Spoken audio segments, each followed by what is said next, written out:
garojnë... Po nga këto 3 emra që përmëndëm, pra Hasimja, Edlira Çepani, Florian Haçkaj, kush është më i mundshmi, më potenciali? Dhe kur mund kemi një vendimarrje Ardit, kur ndahet emri përfundimisht? Nuk mundet do të ta them fiks se kur... Pëse janë ndërkaq kanë ndezur motorët, kanë shpërndar shtabin, kanë bërë mbledhje që sot. Po, është e vërtet që në radhë e Partisë Socialiste është caktuar dhe drejtuesja politike zonja Belinda Balluku.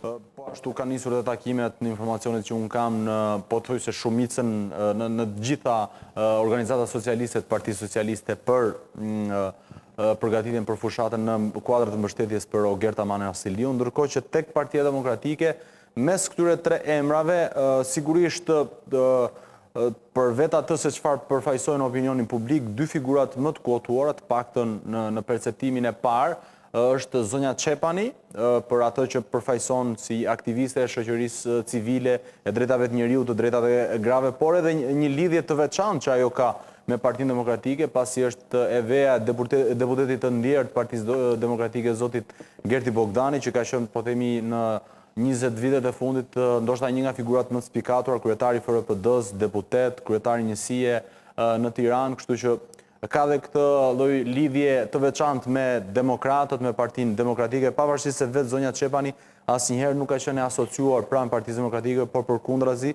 është themeluese një tjetër partie, siç është Partia Shqipëria Bëhet, por u largua shumë shpejt nga aty.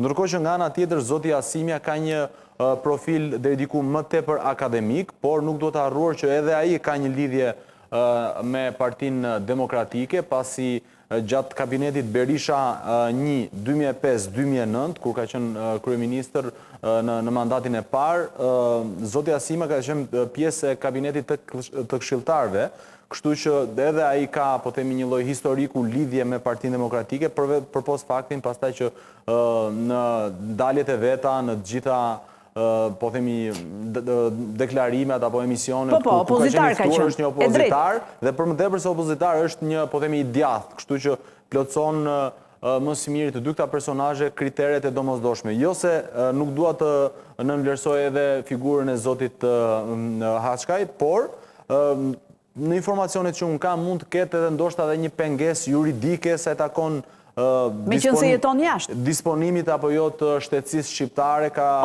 duhet parë me vëmendje nëse plotson të gjitha kriteret. Kur ndahet? Vetëm këtë dua të kuptoj. Kur e ndan opozita? Sipas të gjitha gjasave, kë do nxjerrë kandidat? Sipas të gjitha gjasave, duke qenë se tashmë e kemi 9 nëntorin datën e zgjedhjeve, fillimisht do duhet që nga Komisioni Qendror i Zgjedhjeve të përcaktohen afatet zgjedhore që kanë të bëjnë me datën e regjistrimit të kandidatëve dhe fushatën e cila do duhet kodi zgjedhor të paktën parashikojnë që të jetë 2 javore për shkak se këto janë zgjedhje të parakohshme. Të pjesshme, po. Janë të parakohshme dhe cilësohet që koha e fushatës është e përgjysmuar në raport me zgjedhjet e rregullta.